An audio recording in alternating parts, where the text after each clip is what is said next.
All right, hello and welcome. Welcome back to our weekly Tai Chi practice. I'm Carlos. So great to be with you again. Looks like we'll be together by video for a couple more sessions and then think about getting back together. So if you're brand new, welcome and move along with us. Don't just watch. Okay, good. Please, please. This is wrapping the pole, a nice basic way to loosen up. So we're basically just loosening. All of our different movements have different purposes. Some are for stretching, some are for strengthening. This is definitely for loosening. This is not burning many calories. I'm not increasing any range of motion. I'm just releasing tension, raising a little chi by adding the slap, but I am not slapping. I'm just allowing my hands to hit my body naturally. And the only thing I'm doing that's an arm movement or a hand movement is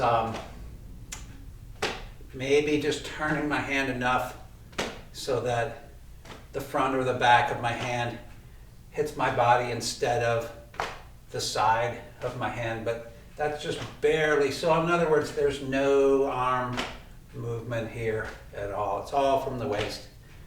I say it every week, but a lot of Tai Chi is repetition and practice. So bear with me. All right, good. Did you notice, well, let's keep going. Did you notice as you turn, the weight slightly shifts from one leg to the other? That's good. And we're going to be using that later. Okay, some shoulder rolls. Hope you're doing these throughout the day. Why is he wearing gloves? As usual, right hand is orange, left hand is yellow. When you're facing me, it's hard to get these things mixed up, so this is the best we can do. Could be better. If they don't make reflective socks or high visibility socks, but I'd wear something. I'd be willing to wear something if anyone has ideas. Let's go around the other way. Let us, so by all means hit pause here and do a bunch more shoulder rolls. Okay, I'm going to continue on with neck movements, looking up and down.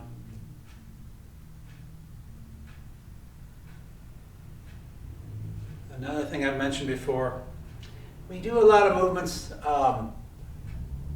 that we won't find in our form. Our form is great, but we never look up and down like this, so we never have an opportunity to loosen our neck. We never look side to side like this, right? So that's one of the reasons we do Qigong, is that has a lot of movements that we wouldn't find in our form. So let's look straight ahead, tip the head from side to side. Would definitely never do this in our form.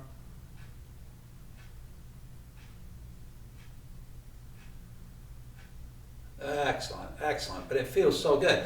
So how about, for an example, monk picking fruit. We'd never do this in our form, but it feels great. Pick a different piece of fruit each time. Keep the heels down, please.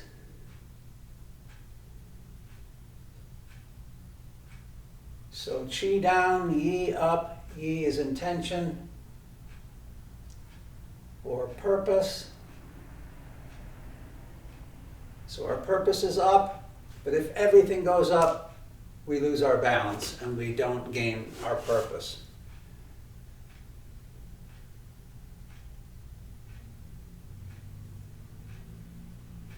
All right, good, good, good. So let's do our big teacup exercise. This is the big circle that we sometimes do when the moon's coming full, because it's big like the moon, but it doesn't have to be big. And in fact, I'm going to start out really small. So remember, we got our cups of tea, trying not to spill them. They come around to here. I'm going to go really small. Okay.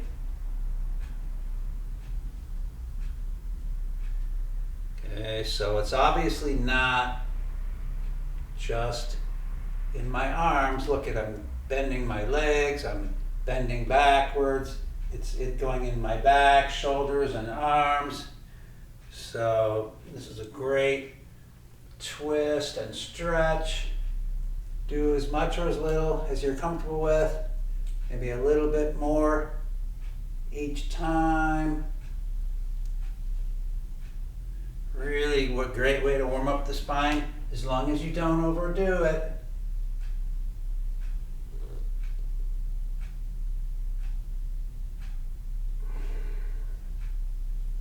Breathe freely. I really don't know of any particular breath pattern for these teacup movements.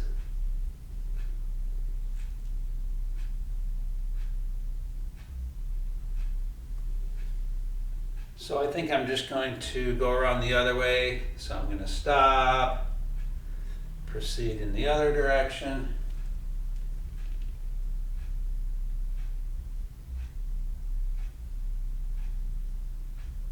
And then, so you know what I can do is get up real close here, in case you can't see.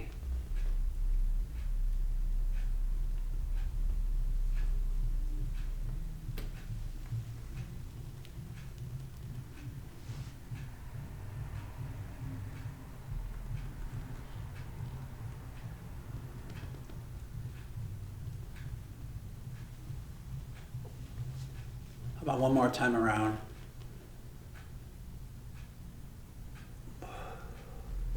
I'll tell you what, one other thing I can do is face away from you. Normally not supposed to do that in a video, but if you have a certain form of dyslexia, this helps a lot.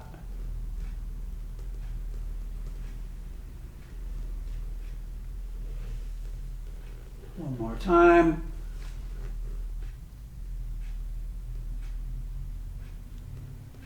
So when you guys are done, just hold your cups of tea in front of you. Our first opportunity to meditate. If you are close to your device or your laptop, you can press pause and maybe take a good 5 minutes here. Another thing you can do, so you don't know what we're going to do in each video. So you don't know if we're going to do your favorite Qigong, right?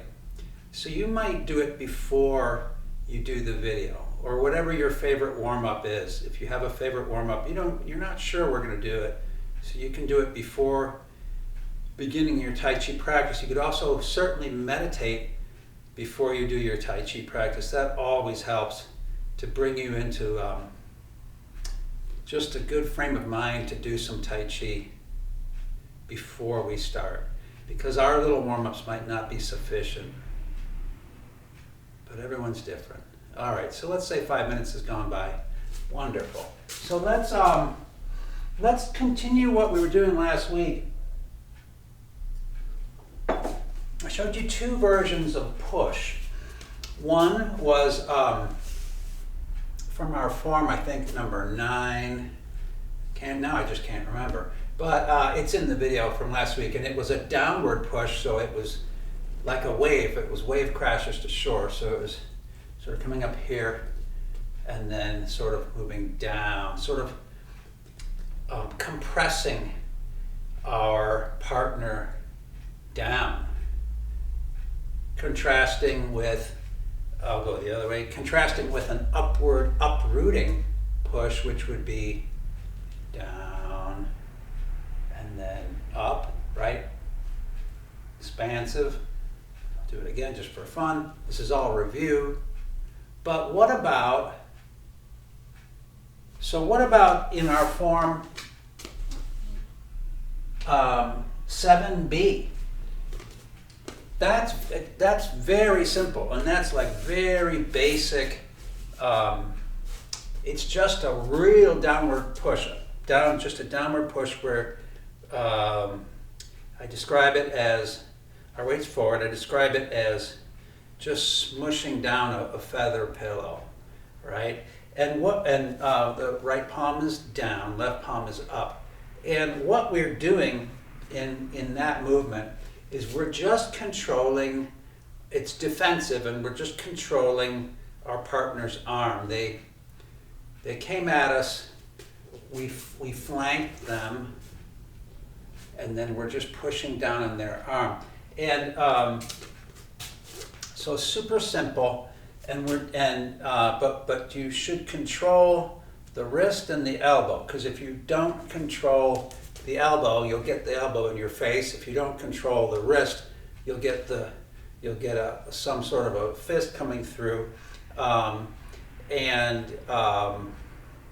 If you were up here, you could get this, or a shoulder bump, right? So the shoulder bump is always a problem if you're down here, anywhere down here. So anyway, but the one thing that's interesting about it, you're going to lose my head here for a second, is that it smoothly works into the following movement, and this is a little detail from our form. So this hand is down, this hand is up, and we push down on our partner's arm. They neutralize that and begin to attack us, but we roll this hand under. This is a little just tiny detail. And then this is the beginning of white snake darts out its tongue. This is the mouth of the snake opening.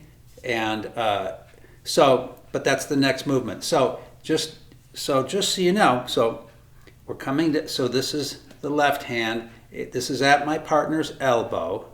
They begin to attack me. Don't worry about that. When you feel that, you stick and roll under their elbow and push their elbow up. So we'll do that again. So it's downward push. This stick is their arm. They begin to attack, so I just stick. They don't even feel me rolling under, and then push this up. So, and the other thing, so rewind that. Everyone forgets that part in the form. So the other thing is that we're not doing in our form is we're not really controlling our partner's center by pushing. Usually pushing is all about finding your partner's center and then manipulating that, right? But the arm is sort of a fake center. You know, you can't, if I do my job right, you can't find my center through my arm. All you find is this piece of meat.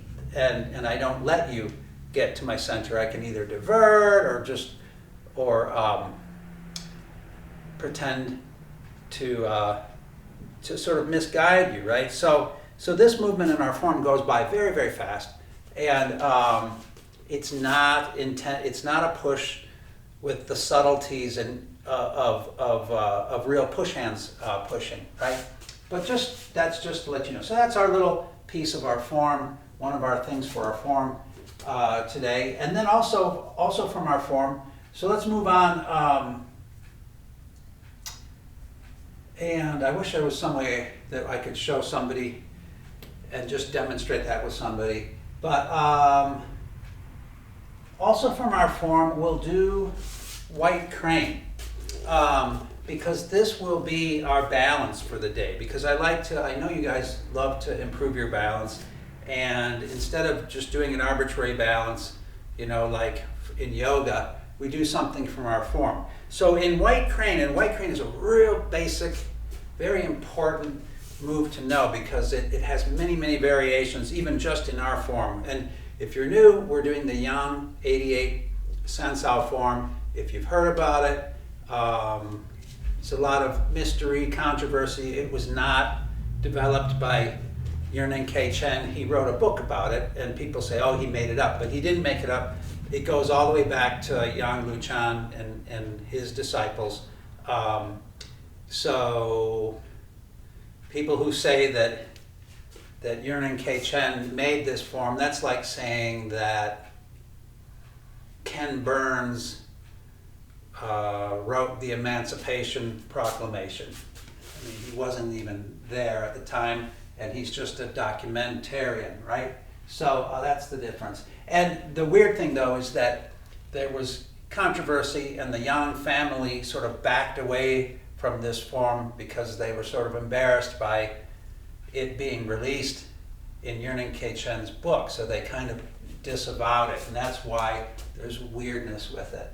But let's see. Oh yeah, white crane. So it's basically, essentially, it's always holding a ball. So you always hear, oh, hold a ball. And it's in an empty stance, right? It doesn't matter which foot is back or forward. For our purposes, just to show it to you. So it's holding this ball. We're always holding a ball in Tai Chi. If you don't know what to do with your hands, just hold a ball in Tai Chi, and you feel this presence here. Should feel really good. And since we're always holding a ball, it should be a very familiar stance. And then our empty stance, I'll be oblique so you can see. Empty stance is back, right, but still stable. And then white crane has this implied kick, which is why it's our balance for the day, because anytime you're in white crane, it doesn't matter if there's a kick in our form, you should be able to kick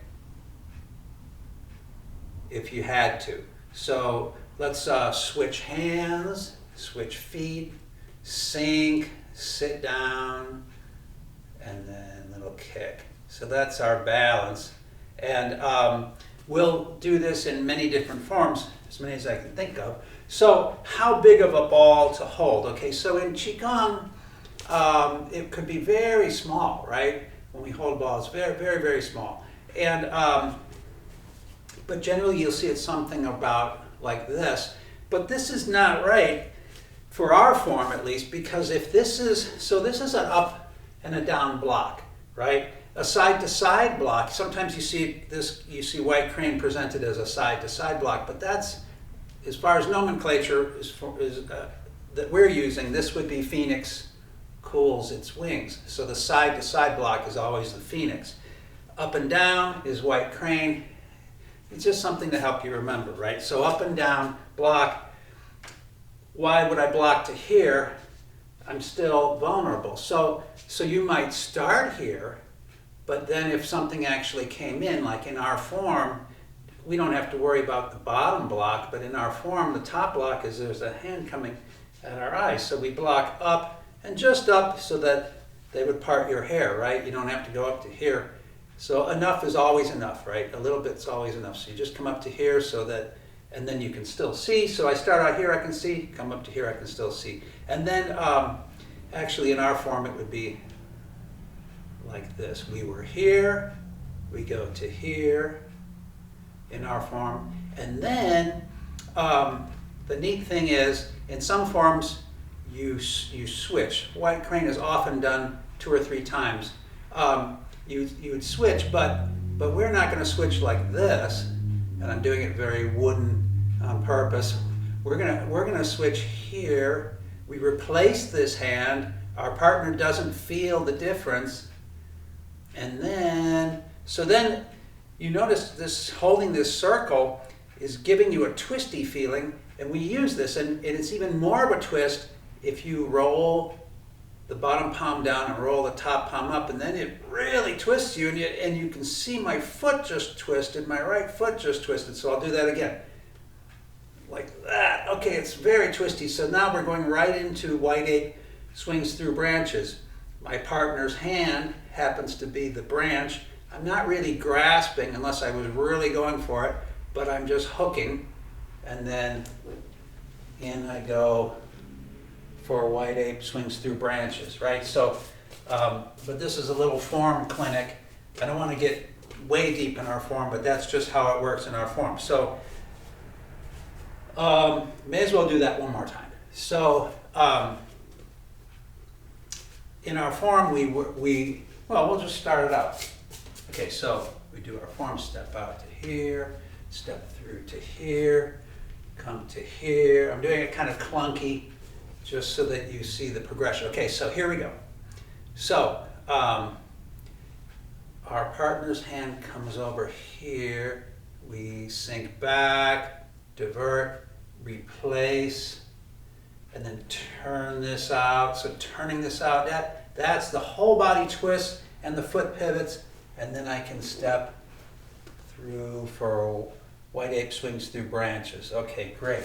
So it's a little form clinic, and there's other things that other ways we can do white crane. I wish there was a way that I could show you how both the push and the white crane work with a second person.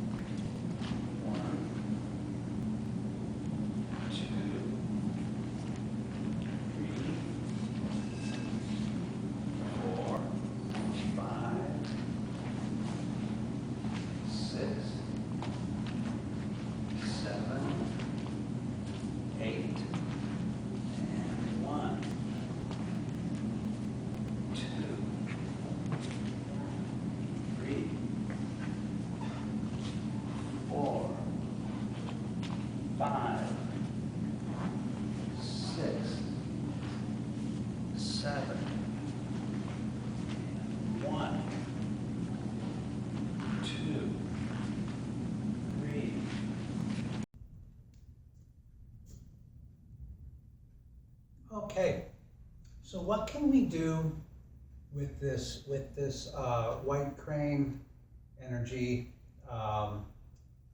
that is not it is beyond what we're doing in our form? Because this white crane this has a lot of aspects of other movements that we haven't even learned yet, or from other forms, right? So white crane has, with a twist, it becomes very similar to like a cloud hands. If you move backwards, it has sort of a same energy or similar energy to a repulse monkey, and then it's almost always done moving back in a defensive manner. But if you move forward, it develops this offensive quality to itself, so especially with the turning. So we can play with this a little bit more. And also in Qigong, there's a bunch of variants too. So we can play around with this in ways that are not in our form, and take some liberties. Shocking, but I don't teach you to shift and turn and twist and step and teach you this vocabulary of movements to limit you.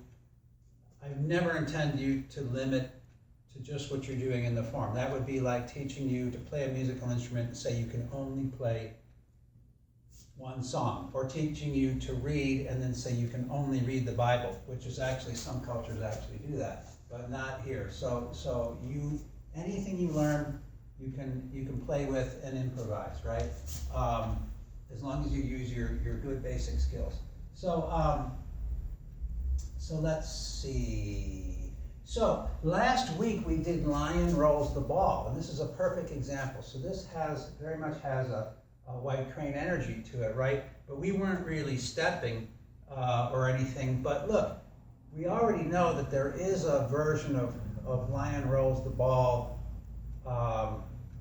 where you step back. So I'll come up a little closer, or maybe I'll go sort of obliquely away so you can see the footwork a little bit better. Okay, so I'll turn this way first. So remember with Lion Rolls the Ball, we were just sort of standing there turning from, and then instead of just the hands going up like this, this hand would have sort of a scooping feeling, and then this hand will just float up all by itself. We'd turn, and then this hand would sort of scoop, and that hand floats up. So you notice the weight transfer as I turn to one side, the weight also shifts, right? So we can use that as I turn to my right with my orange glove. My weight goes into this leg, and I can step this foot back, right?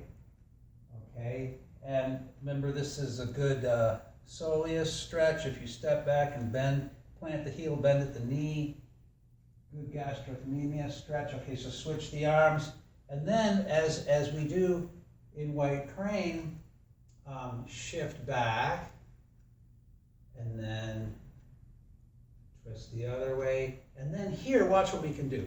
So when we're completely twisted to one side, step the front foot in and back, and now we can switch our arms, come to the front, shift back, twist the other way. Okay, now we're completely twisted and all our weight's on this side. This is the best time to step that foot in and back, plant the heel, and then come over to here, shift back, turn. I'm doing it kind of clunky so you get the step-by-step feeling. You'll see how natural this can be, right? When I let you loose on this, I'm just doing it step-by-step here, here. Oh, we can even add the implied kick. So from here, little implied kick, set that foot down, turn, step in, step back, plant the foot, okay, back, shift back, implied kick, set that foot down, turn. Okay, so I'm going to face the other way, and I'm going to make it a little more naturalistic, right? You kind of have, you can replay that part if you want, but so we start. So if we just start with our feet, so we'll come even. We come over here. I'll just be a little bit more naturalistic here, here. Even the implied kick.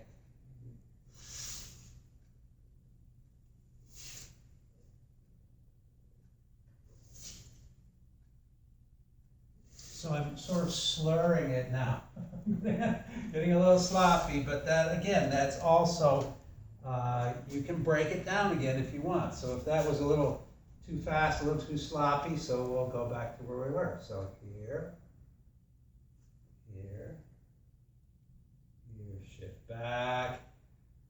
I actually stopped doing the implied kick, but we have to slow it way down. So here, here, there, shift back, little implied kick, turn, step in and back, here, little implied kick, almost forgot, turn,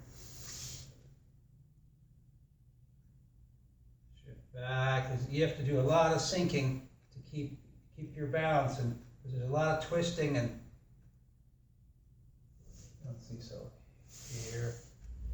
And remember our good stepping. This is one time when it's very handy to step in first and then back, right?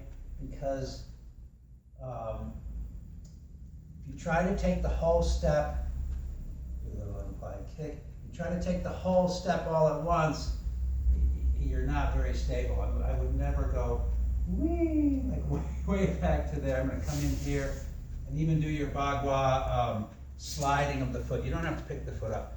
So that's fun. That's really fun. And again, you can, was there anything else I wanted to show you on that one? Well, yeah, little things like, there is, I've seen in some real old style yang forms where it's not just done like this, it's done like this. I've showed you this before. So this is highly ornamental, right? It feels really good, right? And if there's an application for this, boy, I don't know what it is. And you don't have to just go right here. You can over twist. So as long as you're exaggerating, you can really exaggerate. Right? So you can over twist and then turn the hands out, right? So they say, so the old yang form is just full of these big exaggerated movements, and then expressions of energy. Anytime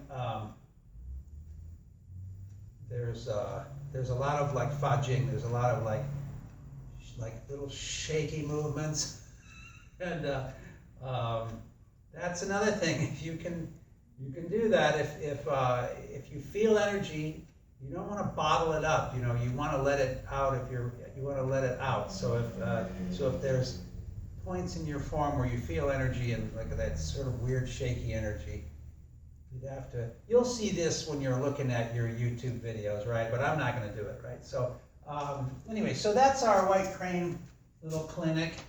And how about let us do our form now. Okay, great.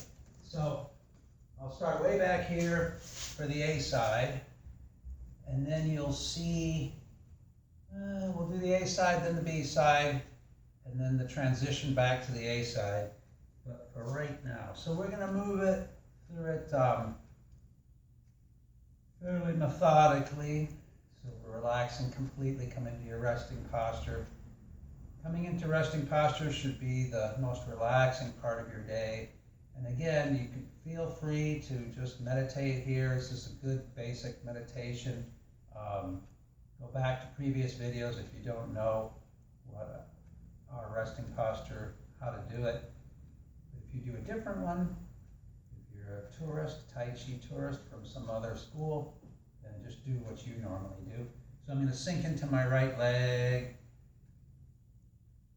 and step up, hand comes up, through, punch, okay, implied, 7 stars, punch, carry hammer.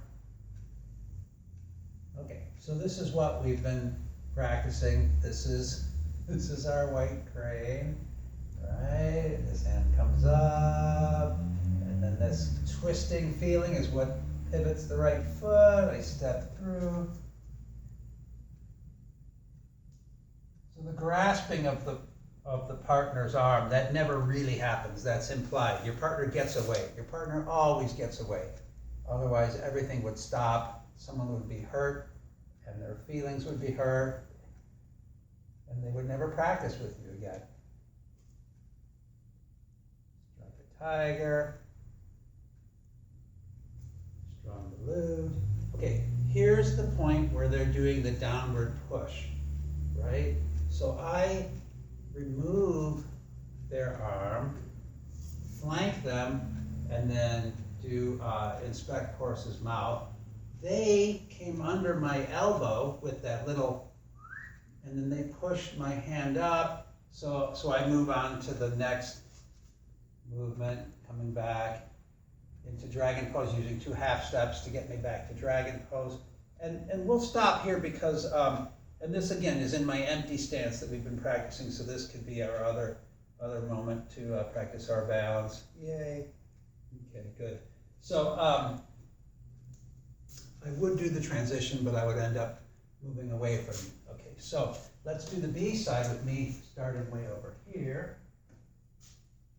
Okay, so if you want to take a break, press pause, otherwise here I go. Shift into the left foot, slide the right foot back, step the left foot back, come into dragon pose, single whip. Okay, so they deflect that up. They're doing their white crane right now. We step around, strike a tiger. It obviously didn't work. They come into, well anyway, we're gonna step in and back. You can probably see me a little bit. Okay, step up. Shoulder strike, okay, here we go. Sink back. This little hoop shape, pivoting the right foot around. Step the left foot in and back, draw the bucket from the well. Sink back. Now it's our turn to do this push. Here's our push. One that I explained, just the simple downward push. Pushing our partner's arm down, roll the hand under the elbow, nudge the elbow up. So this is white, snake, darts out its tongue. I open the snake's mouth, I dart the tongue out. So look, we can do the transition now because you can still see me. Okay, so back to the A side. Reach up to touch the 7 stars of the Big Dipper. Carry hammer. There's my white crane. And then white ape swings through branches. Shift back. Step up, step over. Shift back. Elbow strikes the heart. Bring it on. So I'll do a little step around, strike a tiger. You don't have to pick that foot up every time if you don't want to. Strong glute. And then inspect horse's mouth. Last time for dragon pose. All right. A little implied kick, why not? All right, great. Okay, good. So that was good. So let me do one more thing. I don't think last week we did circle walking. So remember, you can always do your circle walking if it gets too hot out to go outside to walk your dog. If you missed your window of opportunity, which is getting shorter and shorter every day. And the circle walking, the way we're doing it, is also good for meditation too. So hang on, stay there. But if you forget to change directions, you can do a figure 8, and then you'll have to change directions. All right, so getting 2 waist cans, you can do whatever you want. So you don't need these. If you can imagine your figure 8, that's fine, but I don't know if everyone is that comfortable with it. So remember I won't add the second waist basket. So remember, we're not going to go into huge details about our circle walking. We've done it in class. We may have gone over it in a video or not, but I'll just suffice to say, if you're taking nice long steps and not falling into each step, if you can take, 5 Mississippi to take 1 step, then you've got to be doing something right? So what happens now? How do I add the second waist can? I'm gonna put this over further. So I go just to here. See that?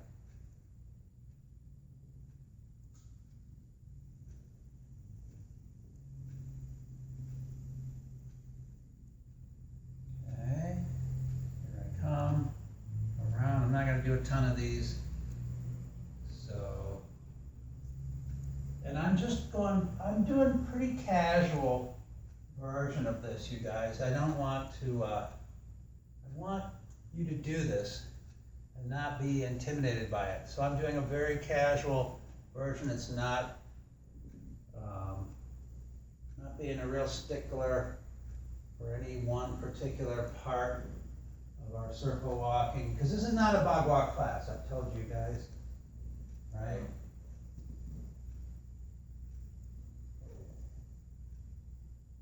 I'm gonna go around one more time, or maybe a half a time. See how this is always in line with that. Sink down as much or as little as you want. If I don't sink at all, then I can kind of meditate. Different degrees of twisting. If I really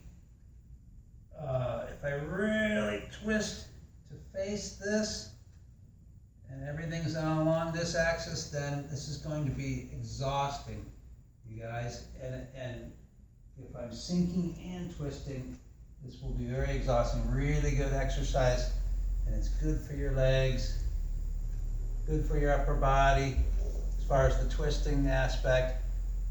Super good for your balance, because stepping like this is not easy, right? You're doing it very carefully. It's very good for your balance. All right, you get the idea. And if you don't, you can just replay the video. So let's end with our favorite Qigong. If we end with the same Qigong each time, then it helps us to integrate all the different things we've done and to feel the difference about how different movements make us feel, right? And this sort of like lets us know. So if you're pretty tired, that means you work pretty hard, or maybe that makes you invigorated. Everyone's different.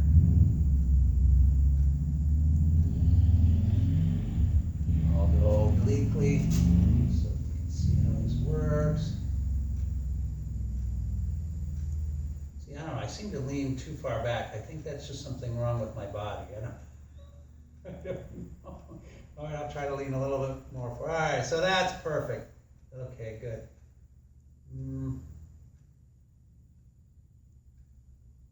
In Wing Chun, they lean way back.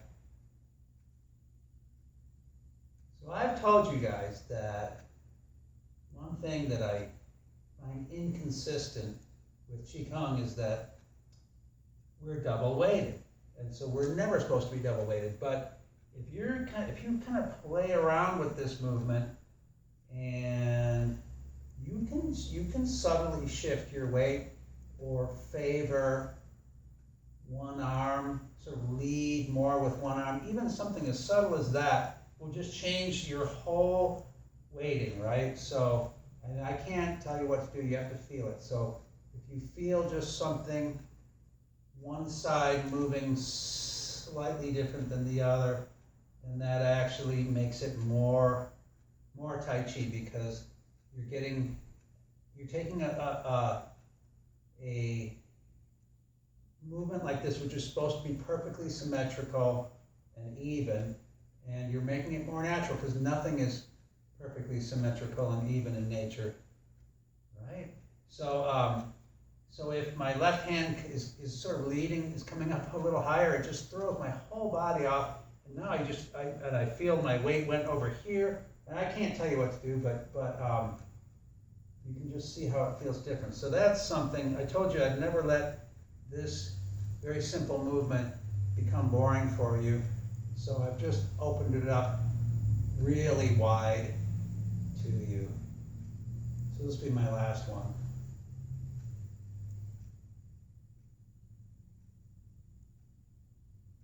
And then when you're done, just meditate. I will find us a quotation. How about, let's go back to Confucius again, 500 BC approximately. This is a great one.